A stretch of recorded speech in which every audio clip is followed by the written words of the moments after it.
I used to work as an Amazon Flex driver on the outskirts of Abilene, Texas. It's all app-based. You hit the warehouse, load up your own car, and drop off packages. My late shift ran from 6 p.m. to 11 p.m. That night, my very last package was bound for a completely isolated rural area about 20 miles outside the city limits. It was off Farm to Market Road 1226, a narrow, unlit dirt road flanked by massive empty pastures and dead, stunted brushwood. Driving out there, you feel completely cut off. My cell service slowly died to zero, and there wasn't another soul on the road. I pulled up around 10:40 p.m. The place was an old, run-down mobile home sitting in the middle of a massive, unfenced dirt lot. Every single light was off. Total, dead silence. I parked my Corolla right in front, leaving the headlights on to cut through the pitch black. I grabbed the package, a small lightweight cardboard box, and stepped out. It was freezing and eerily quiet, except for this faint, metallic screeching from an old vent, spinning in the wind up on the roof. I walked up the 3 wooden steps to the front door, and set the package down. I pulled out my phone to take the delivery confirmation photo. But the second the flash went off, I noticed something wrong in the corner of my screen. The wooden door wasn't fully shut, it was cracked open, an inch or two. And through that tiny gap, part of a human face was staring right at me. A single, wide-open eye, locked onto mine, completely unblinking. I instinctively took a step back, my heart dropping. I called out, my voice cracking a bit. Amazon delivery, left it at the door. No answer. No movement. That eye just kept staring. Pure panic set in. I turned around, bolted down the steps, and made a run for my car. But just as I grabbed the door handle, I heard a sudden, violent movement right behind me. I whipped around. The door swung wide open. Stepping out was this incredibly thin, unnaturally tall man in filthy, tattered clothes. In his right hand, he was gripping a massive, heavy pair of iron fencing pliers.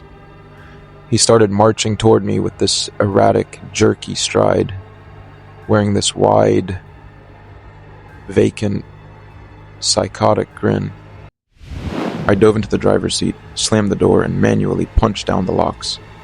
I cranked the engine and slammed my foot on the gas. The tires spun wildly in the dirt before finally catching traction, while launching me back onto that pitch-black road. I glanced in my side mirror and saw him standing right in the middle of the road, slowly raising those heavy pliers into the air, just staring at my taillights, until the darkness swallowed him whole. I exhaled, trying to get my racing heart under control. I focused on the road, desperate to get off this godforsaken back road and reach Interstate 20. About 5 minutes into driving at breakneck speed, a blinding pair of lights flashed in my rearview mirror out of nowhere. It was a massive, older model, Ford F-150 pickup with no front license plate, closing in on me at a terrifying speed. The truck tailgated me so close it was riding my bumper, and the driver started blinding me, flashing his high beams aggressively. I tried to push my old Corolla faster, but the car was shaking violently on the unpaved road. Suddenly, BAM! The truck rammed into my back bumper. I lost traction for a second, almost fishtailing straight into the ditch, but I managed to grip the wheel and keep it straight. The impact knocked my phone right off the mount, sending it flying somewhere under the seat. The truck whipped around to my left, overtook me, and aggressively cut me off, swerving sideways to block the entire road. I slammed on my brakes with everything I had.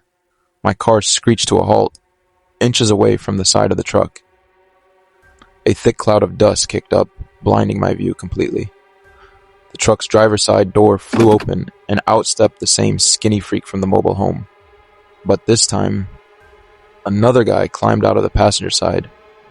He was massive, wearing a black ski mask, and in his hands, He was holding a sawed-off shotgun. That's when the horror hit me. This wasn't road rage. This was a calculated ambush. They set up a trap for outsiders in the middle of nowhere. I threw the shifter into reverse and slammed the gas to back out of there, but bad luck caught up with me. My back wheels slammed hard into a massive boulder on the shoulder. The car violently stopped, followed by a sickening metal crunch from underneath. The two men started sprinting toward my car. The massive guy raised his shotgun, aiming it dead center through my windshield. I had one split-second choice to stay alive. I kicked the passenger door open with all my strength and threw myself out into the deep dirt ditch by the roadside. The ditch was overgrown with tall, dead weeds that gave me some cover. I crawled on my stomach, fast and silent through the dark, tearing into the open pasture, getting as far away from the road as possible. I heard the violent smash of my car window, followed by the big guy roaring in frustration. "He ran into the field! Find him!" I went flat against the dirt behind a small mesquite bush, completely holding my breath. It was a moonless, pitch-black night. The only illumination came from the powerful flashlights they switched on, hunting for me.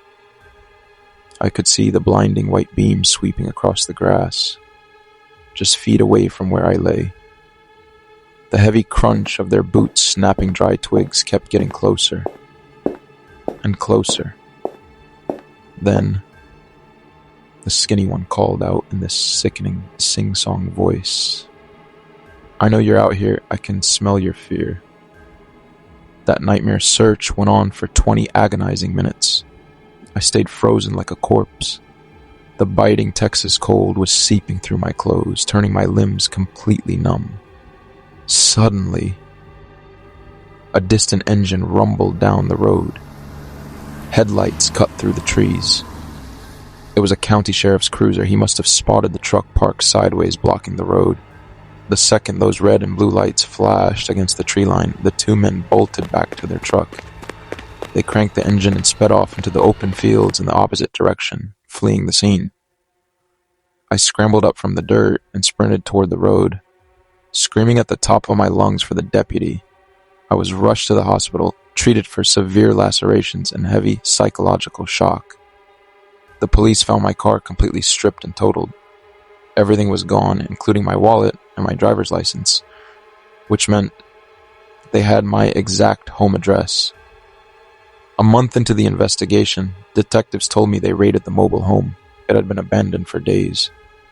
Inside, they uncovered the personal belongings of dozens of missing persons who vanished in that county over the years. The case was eventually cold due to a lack of evidence. I live in a completely different state now, but I haven't slept right since, because 2 weeks ago, I noticed an old Ford pickup truck, the exact same model, idling late at night at the very end of my new street. And every time I walk up to the window to get a closer look, it slowly drives away, disappearing into the dark. In August 2025, I graduated from Ohio State University. I was desperate for a decent temporary gig to help pay off my student loans when I found an ad on Craigslist. They needed a night shift security guard for a shuttered amusement park undergoing renovations, a place called Fantasia Land, located on the foggy outskirts of Sandusky, right on the shores of Lake Erie. The place was a relic from the 90s. It had a bowling alley, a massive mirror maze, and a vintage arcade hall. The pay was a steal, $35 an hour. The job description was dead simple. Stay on site from 11 p.m. to 5 a.m. to make sure teenagers or transients didn't break in. On my very first night, the supervisor met me at the gate. He was this eccentric, creepy old-timer named Arthur. He handed me a heavy ring of keys, a two-way radio, and a flashlight. Before he left, he said something that felt weird at the time. He looked me dead in the eye and said, "If you hear coins dropping in the arcade, Do not go check on it. Just stay in your guard shack. I thought he was joking, and just trying to mess with the new guy. Arthur locked the heavy outer gates from the outside and left. The silence that followed was bone-chilling. Every single light was cut, except for the faint, green emergency exit signs that cast these warped, twisted shadows along the walls. At exactly 1 a.m., I started my first patrol. I walked past old, faded plastic mascots that looked way too human in the dark, like they were watching my every move.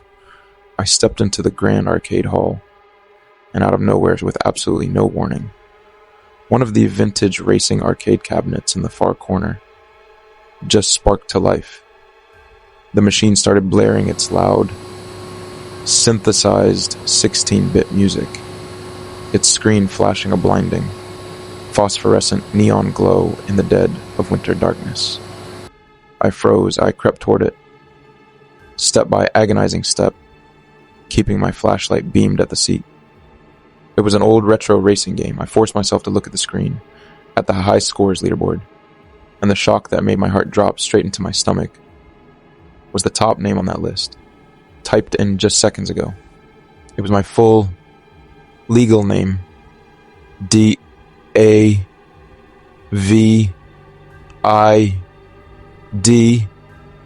and right next to it, a terrifying numerical score. It was my exact date of birth, followed by today's date. Pure terror started flooding my veins like venom. I backed away, breathing heavily, trying to convince myself that this was just some sick, twisted prank by Arthur to test my nerves. I turned around to head back to the security office, but right at that exact second, I heard it, the sound the old man warned me about, the distinct clinking of a metal coin sliding down the coin slot of another machine, followed by a faint, muffled child's laughter, echoing from the narrow hallway leading toward the mirror maze. I whipped my flashlight toward the corridor. There, at the very end, I saw a silhouette. It was a short figure, looking like a child, or someone completely hunched over, sprinting into the maze.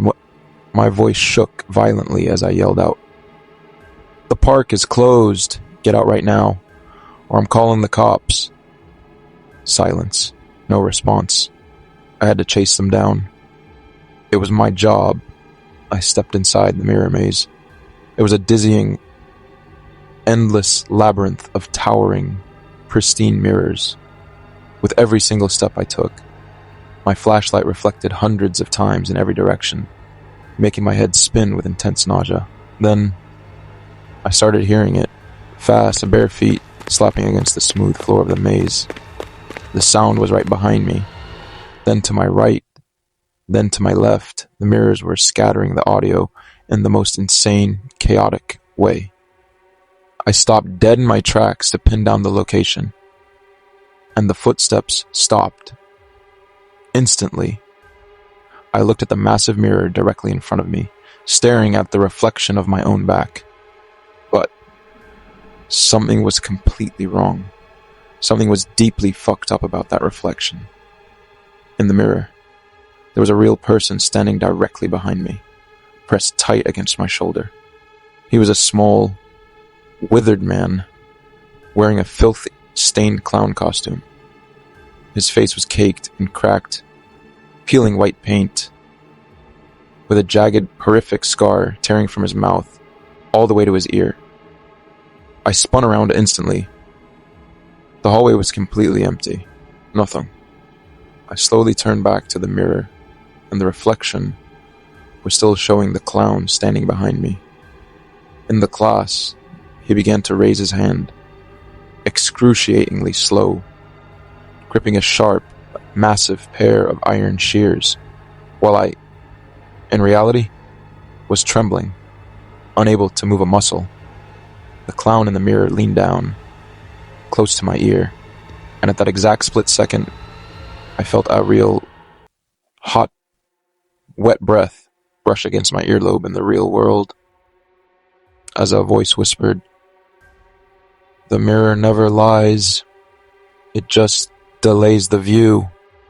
I let out a blood-curdling scream and slammed my heavy flashlight into the mirror with everything I had. The glass shattered into 1,000 jagged pieces, raining down on the floor. I ran like a fucking maniac through the maze, slamming into walls, slicing my face and hands open on broken glass, until I hit the emergency exit door leading to the back lot. I burst outside into a torrential downpour, the wind howling violently. I sprinted toward my Jeep parked in the dark lot. My fingers were freezing, shaking so bad I could barely unlock the door. But I jumped into the driver's seat and slammed it shut. I was gasping for air, tears of absolute horror mixing with the rain on my face. I cranked the engine and gunned it toward the main iron gates. But when the headlights hit the entrance, my heart stopped. The gates were chained shut, locked from the outside with a massive, heavy padlock. I was trapped on the property. I grabbed the work radio, slamming the talk button, screaming into it, "Arthur, answer me, someone's in here, I'm trapped." A violent wave of static screeched from the speaker, then faded out, replaced by that same low, muffled chuckle from the maze. Then Arthur's voice came through, but he wasn't talking to me.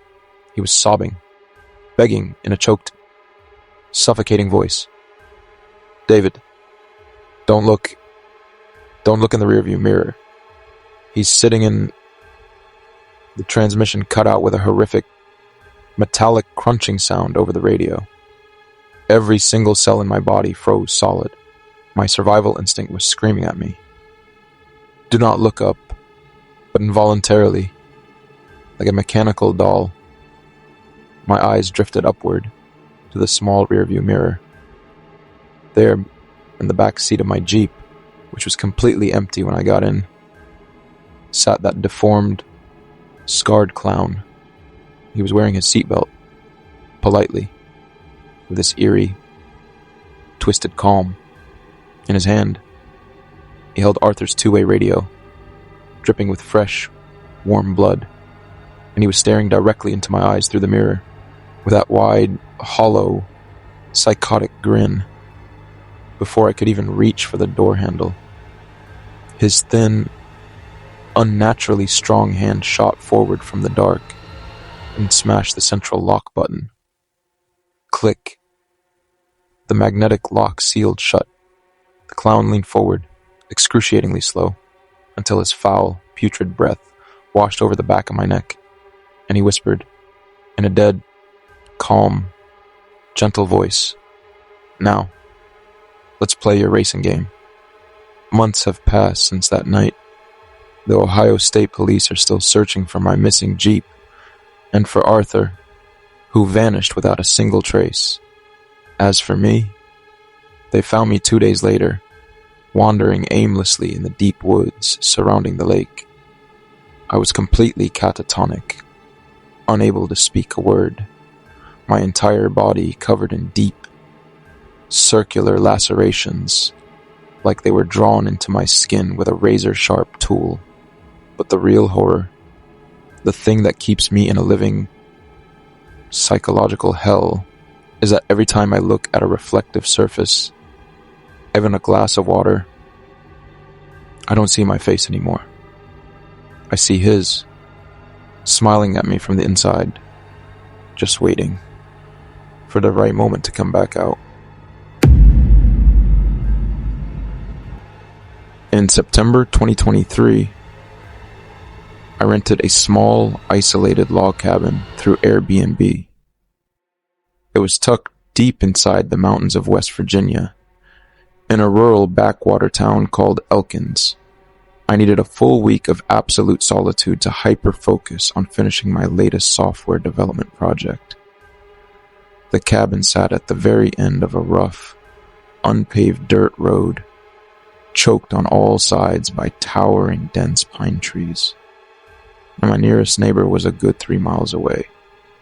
On my third night, a violent thunderstorm rolled in, completely wiping out my cell service, which is pretty standard for those mountain hollows. It was around 2 a.m., and the atmosphere was starting to make me tense. I was sitting in the small living room, working on my laptop, surrounded by nothing but the relentless, heavy hammering of rain against the wooden roof and the low rumble of distant thunder. Suddenly, a bizarre sound cut through the storm. It was a rhythmic, rapid ticking noise coming from the small kitchen area. I grabbed my flashlight and walked over. Nothing looked out of place, but the sound was echoing directly from an old, rotary landline telephone mounted on the wall. It was a 1970s model. The host had clearly put it there just for decoration, but the rotary dial was slowly spinning backward on its own, as if invisible fingers were turning it. Digit. I stood frozen in my tracks, watching the dial return to zero with that old, mechanical, clicking buzz. Then, out of nowhere, the heavy iron bell rang out with a sharp, piercing chime that made me jump out of my skin. My throat went bone dry. Who the hell calls a decorative landline in the middle of a storm? At an abandoned cabin, I lifted the receiver excruciatingly slow and pressed it to my ear without saying a word. All I heard was heavy, ragged human breathing. Then, a man's voice came through. It was incredibly raspy, deep, and dead slow. He said, "The humidity in the basement is way too high tonight, and the wooden crate under the stairs is starting to rot. Go down and clean it." Before I could even process the words, the line went dead, dissolving into harsh, continuous static. The terrifying part was, as far as I knew, this cabin didn't have a basement. The host never mentioned a lower level anywhere in the listing. A cold shiver rippled straight down my spine. I hung up the receiver with trembling hands, glancing around the room with pure paranoia. The warm, cozy details of the cabin suddenly felt suffocating and sinister. I had to check. I had to know. I walked down the narrow hallway toward the bedroom. At the very end, there was a heavy old wool rug covering the hardwood floor. I kicked the rug aside with my foot, and my breath hitched. Right there was a hidden trap door. The wooden planks matched the flooring perfectly, but it had a rusted iron ring embedded right in the center. I had missed it entirely over the last 3 days because of that rug. I grabbed the iron ring and yanked it upward. The trap door swung open with a sharp, agonizing screech. Instantly, a wave of suffocating, musty humidity and foul rot blasted into my face, mixed with a chemical stench that smelled dangerously like formalin. I beamed my flashlight down into the opening. Narrow, rotting wooden stairs descended straight into a pitch-black, bottomless void. I hesitated. Every instinct told me to run, but the sheer psychological dread pushed me to find out what was happening. I stepped down, excruciatingly slow, the wood groaning violently under my weight when my boots hit the dirt floor of the basement. I realized the ceiling was incredibly low, the walls made of raw, jagged stone. I swept the light directly under the stairs, exactly where the voice on the phone told me to look. There it was, a massive, rectangular wooden crate. It looked exactly like an old coffin, sealed with a heavy iron padlock. I approached it with cautious steps and realized the lock was already open, dangling loosely as if someone had recently unlocked it.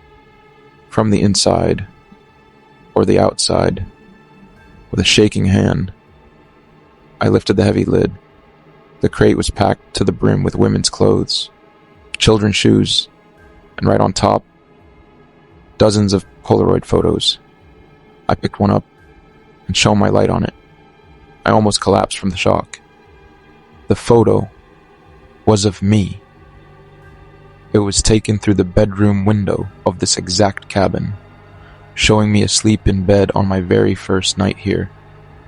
In the next photo, I was cooking in the kitchen, and in the corner of the frame, you could see part of a hand gripping the camera. Someone had been living down here, in this dark hole, for the past 3 days, watching my every move. A hysterical, uncontrollable panic completely took over. I dropped the photos and bolted for the wooden stairs to escape this cursed place. But the second my foot hit the first step, a faint, low whistling sound echoed from the deepest, darkest corner of the basement behind me. I turned around incredibly slow, trembling all over, forcing my flashlight beam toward the sound. Behind a massive pile of black trash bags in the corner, a hulking, completely bald man was crouching. He was wearing a filthy leather apron, stained with dark, unidentifiable splotches. His eyes were bulging wide, completely devoid of any human expression. And in his right hand, he was gripping a small iron bone saw. He was just sitting there calmly, as if he had been waiting for me to come down the entire time. The man let out a dry, muffled chuckle and began to stand up, excruciatingly slow, pointing the saw dead at me. I didn't wait another fraction of a second. I flew up the stairs in a blind frenzy. But right before I reached the top, his rough, ice-cold hand clamped around my left boot, pulling me down with terrifying, monstrous strength. I kicked back with my free leg, using every ounce of adrenaline and absolute cowardice I had in me. My heels smashed into his face. He lost his grip, and I scrambled out onto the hallway floor. I slammed the trapdoor shut and dragged the heavy kitchen refrigerator right over it, sealing him down there. I bolted out the front door, throwing myself straight into the freezing mountain storm. I didn't even bother with my car. The battery was completely dead from the bitter cold anyway. Instead, I ran on foot down that pitch-black dirt road, sprinting through the dense forest for 2 agonizing hours, screaming and sobbing into the wind. Finally, I hit the main highway. A semi-truck driver spotted me, pulled over, and saved my life. Dialing 911 immediately, when the state troopers raided the cabin the following morning, they found the wooden trapdoor completely splintered from the inside, and the heavy refrigerator flipped onto its side. But the real nightmare, the detail the lead detective told me later, made my blood run cold.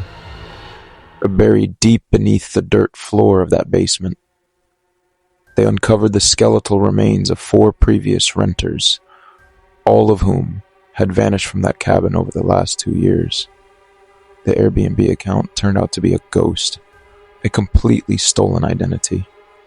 The case remains wide open to this day, and the killer was never caught. I live in a 10th floor apartment in New York City now, surrounded by bright lights, millions of people, and heavy security, but I am living in a suffocating psychological hell, because 3 days ago, my brand new landline phone, a private number I haven't given out to a single living soul, started ringing. It rings regularly at exactly 2 a.m., and every single time I lift the receiver, I don't hear a word, just heavy, ragged breathing, followed by a faint, low, sickeningly familiar whistle that ends with the sharp, mechanical click of an iron padlock snapping shut.